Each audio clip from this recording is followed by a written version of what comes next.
I never imagined I'd be writing this, but I think it's finally time to share what happened. Maybe it'll help someone else going through something similar.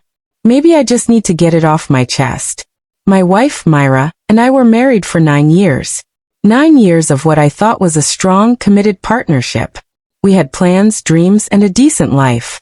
Sure, we had our ups and downs, but who doesn't? About a year ago, I started noticing changes. She became distant. Started dressing differently. Going out more often. Her phone suddenly became a secretive device. Always on silent, always face down. Conversations dried up. Intimacy vanished. I asked if everything was okay. She'd just sigh and say she was trying to figure things out. Then one night, she sat me down and told me she had been cheating. She didn't cry. She didn't apologize. She just calmly admitted it.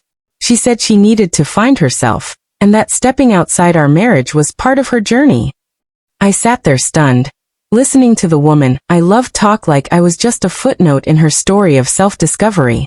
When I asked who it was, she refused to give names, just said it had been a few people. I felt sick. I asked if she wanted a divorce. She said, "I don't know, not yet. I still love you, but I need space to grow." That night, I didn't sleep. I realized then, I had two choices.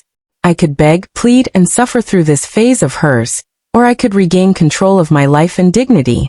I chose the latter. Quietly, I started making moves. We lived in a house I'd bought before the marriage, so it was legally mine. I met with a lawyer, got my financials in order, and made sure I knew exactly what I was entitled to. Turned out, a lot more than I thought. Since she hadn't worked in years and I'd supported her lifestyle, the court would favor me, especially since she was unfaithful. Over the next few weeks, I kept things normal. I was calm. I cooked, cleaned, smiled. Let her believe I was processing things. Meanwhile, I gathered evidence. Not to shame her, but to protect myself.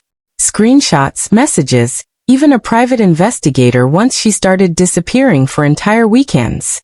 Then one evening, I handed her the divorce papers. Her face changed immediately. She asked if I was serious. I said yes. She started crying. Begged me to reconsider. Said she didn't mean for things to go this far. Claimed it was just confusion. That she loved me. That this wasn't how things were supposed to end. But I didn't budge. I sold the house. Kept the profits. She had nowhere to go and no income. The people she had affairs with? Turned out, none of them wanted her once she was single and no longer off limits. Her finding herself journey left her completely alone. Meanwhile, I moved on. Took care of myself. Started traveling. Reconnected with friends. Eventually met someone who actually respects me. Myra tried reaching out a few times. Messages saying she missed me. Asking if we could just talk. I didn't respond. Not out of bitterness, just peace. She thought cheating would help her find herself. Instead, I let her lose everything while I took control of my life. And I have zero regrets.